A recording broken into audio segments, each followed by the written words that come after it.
Star बना रहा वो आप हैं। रविंदर रैना को आपने हराया, क्या तासुरात देंगे आप?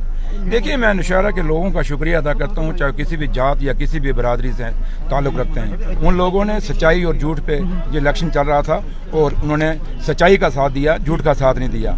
और नौशहरा के अंदर जो DIG रजौरी था, पुंछ था, SSP रजौरी था, DC रजौरी था, नौशहरा की एडमिनिस्ट्रेशन थी, SHO नौशहरा के गाड़ी में जाके शराब और पैसा जा रहा था। उसके बावजूद भी लोगों ने दिखाया, नौशहरा के लोगों ने, वो हिंदू डोमिनेटेड कॉन्स्टिट्यूंसी है, उन्होंने दिखाया कि हम ये झूठ पे चलने वाले नहीं हैं, हमें काम दिखाने होंगे। काम बताइए 10 साल में आपने क्या किया? जब काम की बात आती है तो वो गाने शुरू कर देता है, जब काम की बात करने की आती है तो वो हिंदुस्तान और पाकिस्तान करना शुरू करता है, जब काम करने की बारी आती है, लोग सवाल पूछते हैं तो वो हिंदू और मुसलमान करना शुरू करता है, सिख और ईसाई का मसला उठाना शुरू करता है। इसलिए लोगों ने, नौशहरा के लोगों ने पूरे जम्मू कश्मीर में एक मैसेज दिया कि भाई जो प्रदेश अध्यक्ष था बीजेपी का, जो कहता था कि जम्मू कश्मीर में बड़ा कुछ काम हुए हैं, नौशहरा के लोगों ने दिखा दिया कि यहाँ काम नहीं हुए। हमारे घर में बच्चे बेरोजगार हैं, हमारे बिजली और पानी के मसले हैं, हमारे हॉस्पिटलों के मसले हैं, खिता पीर पंचाल का जहाँ रेलवे का मसला था, खिता पीर पंचाल का 4 लेन का मसला था, खिता पीर पंचाल में जब गर्मियाँ आती हैं, वो लो वोल्टेज आती है,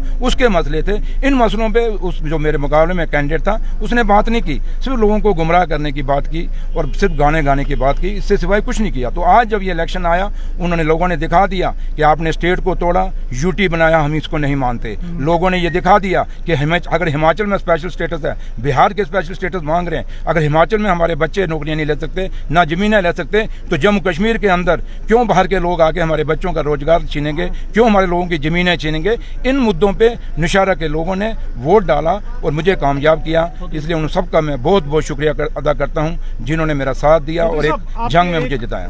वहाँ देखिए, जम्मू में कांग्रेस ने मैक्सिमम सीटें ली और नेशनल कॉन्फ्रेंस को उन्होंने कहा कि इतनी नहीं दी। अगर नेशनल कॉन्फ्रेंस को कांग्रेस सीटें देती, मैं दावे से कहता हूं कि सुपड़ा साफ कर देना था हमने बीजेपी का। ये क्या कहते हैं, क्योंकि कांग्रेस उनके कैंडिडेट नहीं दे पाई, लेकिन हमारे पास कैंडिडेट थे नेशनल कॉन्फ्रेंस के अंदर।